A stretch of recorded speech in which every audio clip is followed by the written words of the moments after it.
And I found a problem with my kettle.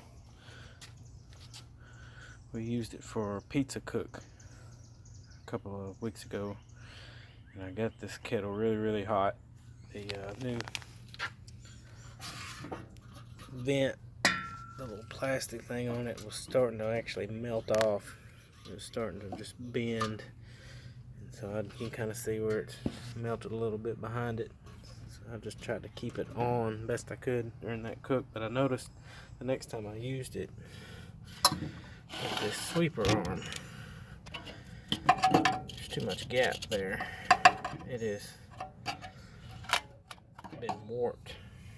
So I'm going to take this out, see if I can't just straighten that up. If that doesn't work, I'll just have to buy a new one and replace it. But I'll kind of show you what we're looking at to get this piece off, because just by looking at it, you might not remember how you put it together if you bought it new. So from under here, there's a little connector piece, and this handle right here, you have to get a screwdriver in there and get it to spin. And once you get it turned all the way upside down, it's a keyhole type hole on this tab it's connected to. So when you spin it, it lines up with the key, so you can pull that out. Now you'll see it better when I get it out. So what you want to do is you want to just take this thing and flip it upside down.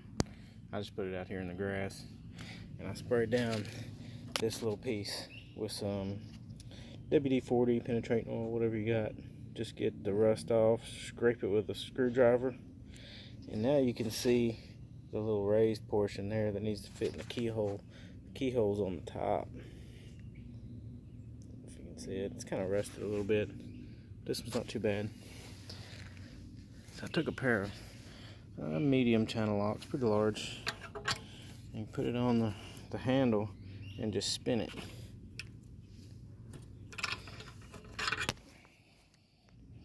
I'm just going to spin it until that raised portion lines up with the keyhole. Probably going to have to tap this out with a tap.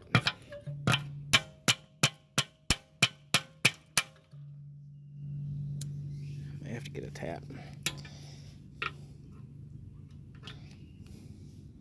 But you can see the raised portion is lined up now with the top of these tabs.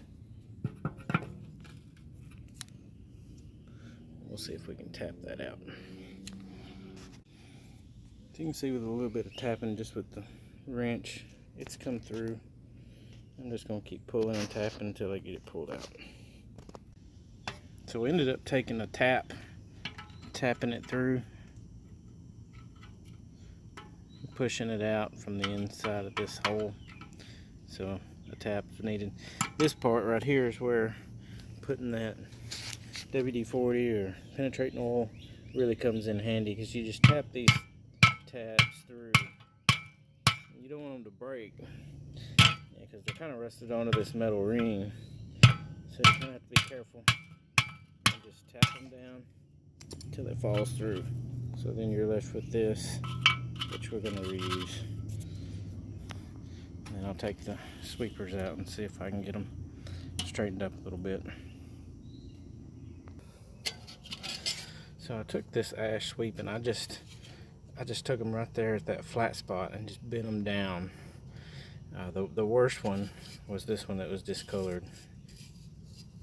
I think this one got really hot when I made the pizzas, so it just warped it up. And another thing, this is the side, this one sits on this side where I mainly put the meat on an indirect cook.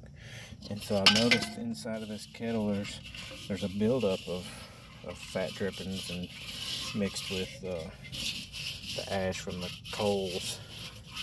That probably had something to do with it too. So I probably need to do a better job keeping this thing cleaned out. And I noticed you want, before you take this apart, make sure you keep up with which side is which, because it does affect the way the handle is positioned on the outside of the grill. So if you're used to having it in the same place, make sure you know which of these fins go with which side when you're the side you're used to cooking on. If you change it up like that way, the lever wouldn't be the same as it was before. It wouldn't be in the same position. So we're going to put that back in there, right? So I got it back in. You just line up the tab, push it through the little ring, and just give it a little tap on the end with a hammer once you line it all up. And it's not too bad, just slip right in, turn the handle so that keyhole is turned around to the top. And I noticed one of the reasons why this was gummed up in this side where it's all built up with gunk. It was collecting grease that was cooking on and hardening, and I usually clean out the inside of my kettle with just a little plastic scraper. That wasn't enough to get that cooked on grease off, and so it's building up in real hard layers.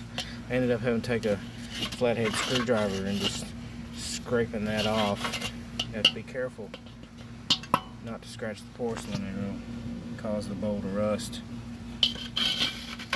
So over time, that building up has probably led to this sweeper building up a little bit and getting taller. But now it looks like it's sitting pretty flat. It's all sweeping pretty good. Maybe that'll last me a couple more years, maybe another 5 or so. Just be careful not to get this thing too hot when I'm cooking pizzas again. Maybe that'll help somebody that's wanting to take this apart and put it back together and didn't remember how to do it. Thanks for watching. So I just thought about it a little bit when I was putting this back up, getting it all put back together. You know, some people might say, what difference does it make if your ash sweepers are bent up a little bit? The problem you're going to have is on just doing quick cooks. I usually save my charcoal. I close these sweepers down, shut that off, and it puts the coals out, and I can reuse the coals that are left. And when, you know, as much as I grill, it kind of runs into an expense if I just waste a lot of coals. It leaks a lot of air through that gap, and it'll just keep those coals burning until there's just ash. And that's how I noticed something was wrong. The coals weren't going out on one side of where I banked the coals. They were just cooking all the way through to ash. So this is going to save the coals. So in turn, it saves me, you know, a little bit of money on fuel, and that's one reason. If you're doing low and slow on this kettle, if it's leaking air around these, it's going to shoot your temperatures way up.